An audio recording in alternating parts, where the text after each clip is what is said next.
हाँ जी, ये आपके पास क्वेश्चन है आपका पहला टेस्ट जो हुआ था डिप्लोमा का, ठीक है, सॉइल एंटीबायोटिक टेस्ट सीरीज का।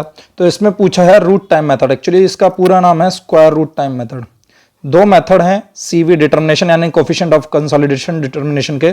स्क्वायर रूट टाइम मेथड है एक, और एक है हमारे पास लॉगरिथमिक टाइम मेथड, ठीक है ना। एक तो स्क्वायर रूट टाइम मेथड, एक है लॉगरिथमिक मेथड। लॉगरिथमिक मेथड, ठीक है ना। ये दोनों मेथड हैं। एक दिया था आपका जो स्क्वायर रूट टाइम मेथड है, ये दिया था टेलर ने, ठीक है ना, ये दिया था टेलर ने। और लॉगरिथमिक मेथड दिया था कैसाग्रांडे ने। टाइम से पहले T Taylor time, logarithmic time method में टाइम से पहले सी कैसाग्रांडे। तो आपका ये है कोएफिशिएंट ऑफ कंसोलिडेशन डिटर्मिनेशन के लिए। तो इसका जवाब आ जाएगा सीवी की स्क्वायर रूट टाइम मेथड किसके लिए यूज होता है? सीवी डिटर्मिनेशन के लिए। देखिए इनमें से कौन सी सॉइल प्लास्टिक बिहेवियर को शो करती है? तो क्ले प्लास्टिक बिहेवियर को शो करती है। सिल्ट जो है आपका प्लास्टिक बिहेवियर शो कर भी सकती है और नहीं भी।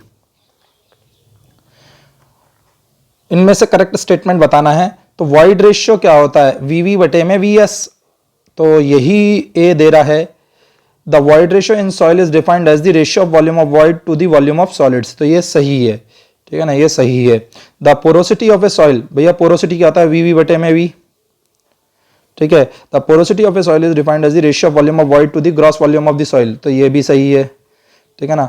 द बल्क डेंसिटी, डेंसिटी की जगह बल्क यूनिट वेट कर लीजिए तो अच्छा रहेगा। The bulk unit weight of a soil is defined as the unit weight of soil. तो ये भी सही है। जब सारे सही हैं तो all options are correct. Clay को क्विक कब कहेंगे? तो देखिए मैं दो अलग अलग बुक की वो बता रहा हूं। एक तो आपको रंजन एंड राव और स्टैंडर्ड बुक की, जिसको मैं ज्यादा प्रेफर करूंगा। रंजन एंड राव और स्टैंडर्ड बुक जिसको मैं ज्यादा प्रेफर करूंगा। और एक है के आर अरोड़ा और कुछ बुक्स और हैं, ठीक है ना। देखिए ये रंजन एंड राव जो है 1 से 4 को बोलती है नॉर्मल सेंसिटिव, ठीक है। 4 से 8 है सेंसिटिव। आपको पूरी बता दे रहा हूं जिससे कि आपको दिक्कत ना हो। 8 से 15 है एक्स्ट्रा सेंसिटिव और 15 से ज्यादा है क्विक।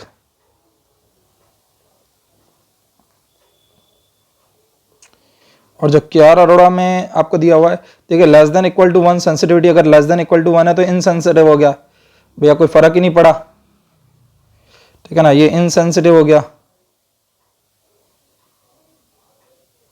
कोई फर्क ही नहीं पड़ा, ठीक है ना, ये तो इनसेंसिटिव हो गया, ठीक है। और 1 से 2 आपका हो गया लिटिल सेंसिटिव। 1 से 2 आपका हो गया लिटिल सेंसिटिव। 2 से 4 ये आपका हो गया मॉडरेटली सेंसिटिव। 2 से 4 आपका हो गया मॉडरेटली सेंसिटिव। 4 से 8 आपके पास हो गया, 4 से 8 आपके पास हो गया सेंसिटिव।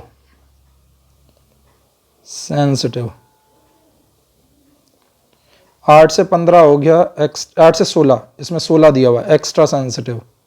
और 16 से अधिक क्विक। देखिए होता क्या है सेंसिटिविटी होती है अनकन्फाइंड कंप्रेसिव स्ट्रेंथ जो लेते हैं अनडिस्टर्ब सॉइल की divided by unconfined compressive strength होती है रिमोल्डेड सॉइल की। मतलब रिमोल्ड करने के बाद जितना ज्यादा डिस्टर्ब होगी वो उतना ही ज्यादा सेंसिटिविटी आएगी, यानी जितनी स्ट्रेंथ कम होगी उतनी ज्यादा सेंसिटिविटी आएगी। तो यहां पर 15 के हिसाब से ऑप्शन दिया हुआ है, तो ये लगाएंगे quick. By means of compaction, compaction से मास डेंसिटी बढ़ती है, शीयर स्ट्रेंथ बढ़ती है, स्टेबिलिटी बढ़ती है। कॉम्पैक्ट करेंगे तो वॉइड्स कम होंगे, वॉइड्स कम होंगे तो डेंसिटी बढ़ेगी, डेंसिटी बढ़ेगी तो शीयर स्ट्रेंथ बढ़ेगी और स्टेबिलिटी भी बढ़ेगी। तो इसका आंसर आ जाएगा ऑल ऑफ द अबव। इनमें से कौन सा फिनोमिनन कंसोलिडेशन से जुड़ा हुआ नहीं है?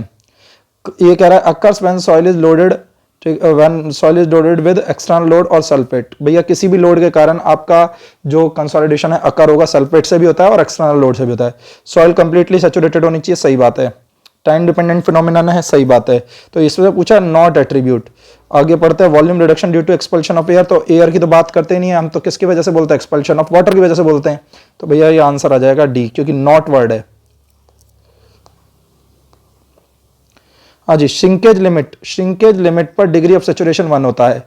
तो श्रिंकेज लिमिट आपको दी हुई है 21%, यानी बात करें 0.21। जी दिया हुआ है 2.7। तो भैया इसको कैलकुलेट कर लीजिए। आपके पास SC बराबर WG का फॉर्मूला है, SC बराबर WG का फॉर्मूला है आपके पास, एक मिनट, हाँ जी, SC बराबर WG का फॉर्मूला है आपके पास। और आपके पास क्या आ जाएगा, आपको निकालना क्या है, वाइड रेशियो निकालना है। तो WG/S, तो आपके पास फॉर्मूला आ गया 0.21 इंटू 2.7 डिवाइडेड बाई 1। तो ये आपके पास 0.21 इंटू 2.7 आ जाएगा 0.567, जो कि 0.57 के करीब है सबसे, तो 0.57 आंसर हो जाएगा। देखिए मेनिस्कस का करेक्शन पॉजिटिव होता है। मेनिस्कस के कारण क्या होता है, ये आपका लिक्विड जो है ना हल्का सा ऊपर चला जाएगा। ऊपर जो है रीडिंग क्या होती है, ऊपर जाने पर रीडिंग हल्की सी कम होती है। तो जो करेक्शन लगाते हैं पॉजिटिव लगाते हैं, और डिस्पर्सिंग एजेंट का जो करेक्शन लगाते हैं वो लगाते हैं नेगेटिव, क्योंकि उसकी वजह से डेंसिटी बढ़ जाती है, यानी स्पेसिफिक ग्रेविटी बढ़ जाती है, तो सुधार के लिए नेगेटिव लगाएंगे। तो मेनिस्कस का पॉजिटिव और डिस्पर्सिंग एजेंट का नेगेटिव, तो ये आपके पास आ जाएगा पॉजिटिव एंड नेगेटिव। और एक और आता है टेम्परेचर, जो कि पॉजिटिव नेगेटिव दोनों होता है।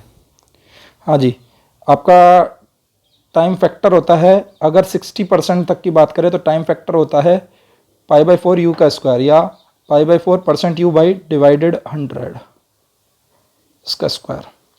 तो जैसे आप निकालेंगे π/4 0.5 का स्क्वायर, तो ये हमारे पास कितना आता है,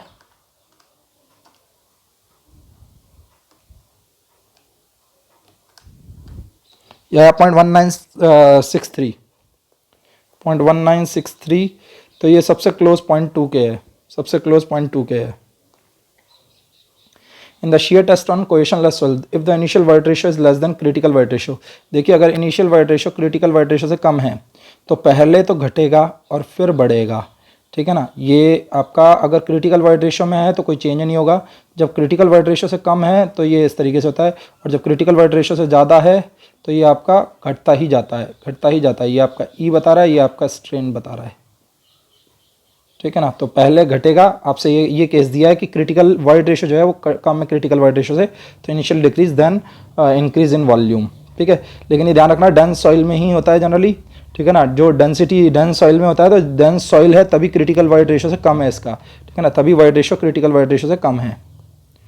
हाँ जी, गामा डी होता है WS/V, गामा डी जो होता है, और आप जानते हैं कि W/V होता है गामा, W होता है WS प्लस WW, तो WS कॉमन लूँगा तो यहाँ रह जाएगा 1 प्लस WW/WS, जो कि हो जाता है वाटर कंटेंट, ठीक है। तो ये आपके पास WS/V हो गया गामा डी। तो गामा डी निकालना है, तो गामा डी बराबर हो जाएगा गामा अपॉन 1 प्लस W, तो गामा डी बराबर हो जाएगा गामा अपॉन 1 प्लस W।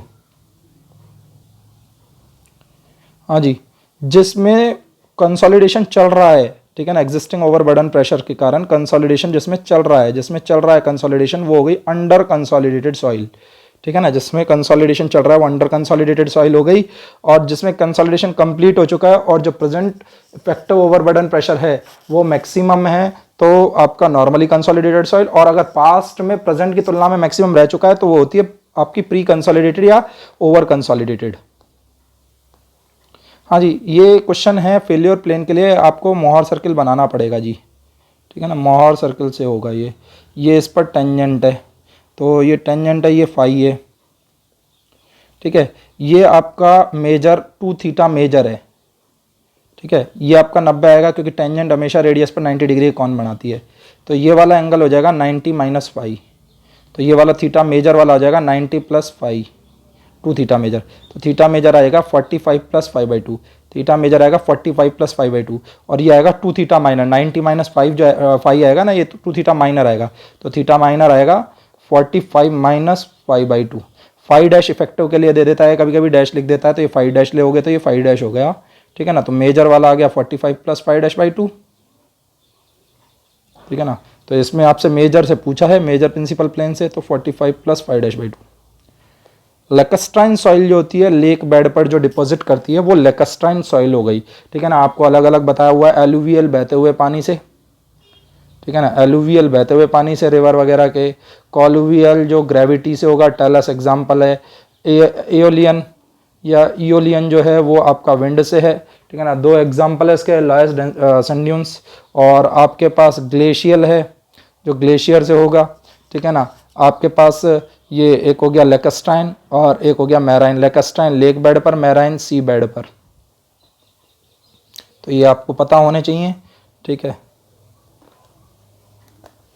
आगे बढ़ रहा हूँ अगला क्वेश्चन।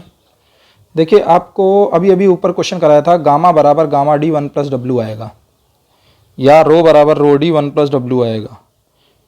ठीक है ना, तो ये आपके पास वैल्यू रख दो 2, 1 + 0.1, तो ये आपके पास 2.2 आ गया। क्योंकि हमें क्या दिया हुआ है, ड्राई दी हुई है और वाटर कंटेंट दिया हुआ है, सैचुरेटेड पूछा है। ठीक है ना, सैचुरेटेड वाटर कंटेंट भी कौन सा दिया हुआ है, सैचुरेटेड दिया हुआ है। तो यहाँ पे अगर गामा सैचुरेटेड निकालोगे तो ये डब्ल्यू भी सैचुरेटेड होगा, ये रो सैचुरेटेड निकालोगे तो ये डब्ल्यू भी सैचुरेटेड आएगा। ठीक है, ध्यान रखिएगा इस बात को। Percentage air void, percentage air void आपका होता है एन ए बराबर होता है एन ए सी। एन आप जानते हैं एन ए बराबर क्या है, वी ए बटे में वी। एन क्या है, वी वी बटे में वी, और ए सी क्या है, वी ए बटे में वी वी। तो जब भी आप वी वी बटे में वी इंटू वी ए बटे में वी वी करेंगे तो ये आ जाएगा वी ए बटे में वी, जो कि है एन ए। ये मैंने एन ए सी से निकाला है। ठीक है ना, तो एन जो है आप वो निकालेंगे ई अपॉन 1 + ई से। ठीक है ना, तो ये 1 अपॉन 1 + 1, ठीक है, ये 0.5 आ गया एन। और ए सी आपका आया 1 माइनस एस आर, या 100% माइनस एस आर अगर परसेंटेज निकालते हो। ठीक है, तो ये 50% आया। तो ये आपके पास एन ए बराबर आ जाएगा एन ए सी, यानी 0.5 गुणा 50% कर देता हूँ ताकि परसेंटेज में ही जवाब आ जाएगा, 25% आया। ठीक है, एन ए बराबर होता है एन ए सी। तो एन हमने किससे निकाला, वॉइड रेशियो से निकाला, और ए सी जो होता है 100 में से डिग्री ऑफ सैचुरेशन को माइनस करोगे तो ये ए सी आ जाएगा। ठीक है ना, ये ए सी आ जाएगा। ठीक है भैया, कंप्रेशन इंडेक्स की कोई यूनिट नहीं होती, सीसी आपका क्या होता है, डेल ई बटे में डेल लॉग सिग्मा बार। ठीक है ना, तो ये आपके पास डेल ई, ये लॉग सिग्मा बार को आप कैसे देते हैं, log base 10 sigma 0 bar plus del sigma bar upon sigma 0 bar. ठीक है ना, ये आपके पास फॉर्मूला है आपके पास, डेल एच बटे में एच 0 बराबर डेल ई अपॉन 1 + ई 0 फॉर्मूला है आपके पास। तो डेल एच बराबर हो जाएगा डेल ई अपॉन 1 + ई 0 इंटू में एच 0। तो डेल ई अपने पास आ जाएगा 0.5, ई 0 आपके पास 0.50 दिया हुआ है। ठीक है ना, और डेल ई आपका 0.50 माइनस 0.40 हो जाएगा, तो 0.1, ये 0.10 बोल लो। और एच 0 आपके पास 7.5 मीटर दिया हुआ है, यानी 750 सेंटीमीटर दिया हुआ है।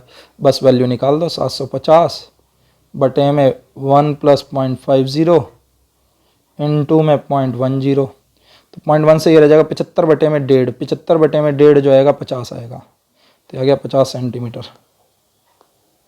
देखिए जब आप बात करते हैं तो यहाँ पे एक्टिव केस की बात करेंगे। जब नॉर्मली केस नहीं लिखा होता तो एक्टिव केस लेते हैं। तो एक्टिव केस में जब आपका कोहेसिव सॉइल होती है तो आपका क्या आता है, के ए गामा जेड -2c√Ka -2c√Ka।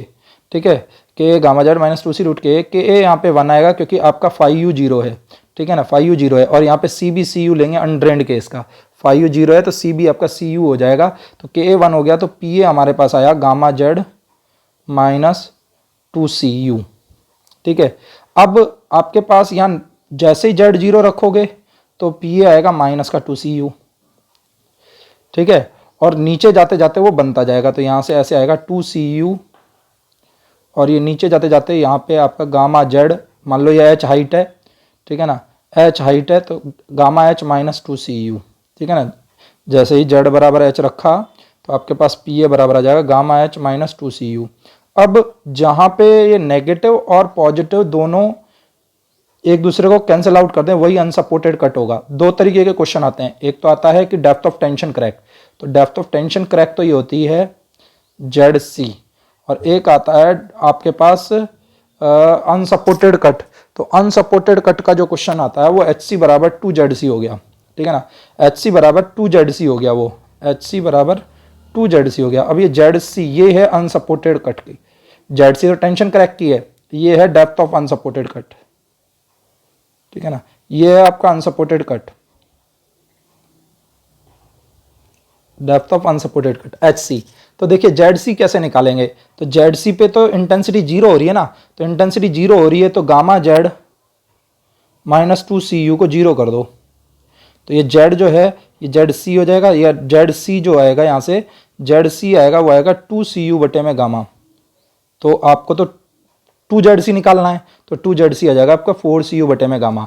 तो ये आपके पास डेप्थ ऑफ अनसपोर्टेड कट है, और जबकि ये आपका रिजल्ट हो गया, जबकि ये वाला जो है ना ये जवाब, ठीक है ना, ये जो आपका 2 CU बटे गामा है ये है आपका डेप्थ ऑफ टेंशन करेक्ट। तो हमसे तो अनसपोर्टेड कट पूछा है, तो अपना जो जवाब होगा वो हो जाएगा 4 CU बटे में गामा। ठीक है, हाँ जी, maximum temperature recommended calcium compound है या आपके पास जिप्सम है तो 80 डिग्री सेल्सियस मैक्सिमम लेते हैं, ठीक है ना। ऑर्गेनिक कंटेंट होता है तो 60 डिग्री सेल्सियस, और अगर आपके पास नॉर्मल सॉइल है तो दो तरीके से होता है, या तो 110 ± 5 डिग्री या फिर 105 से 110 डिग्री सेल्सियस पर लेते हैं।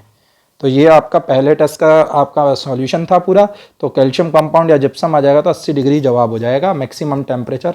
ठीक है, ये पहले का था, ऐसे करके मैं सारे सॉल्यूशन आपको डाल दूंगा।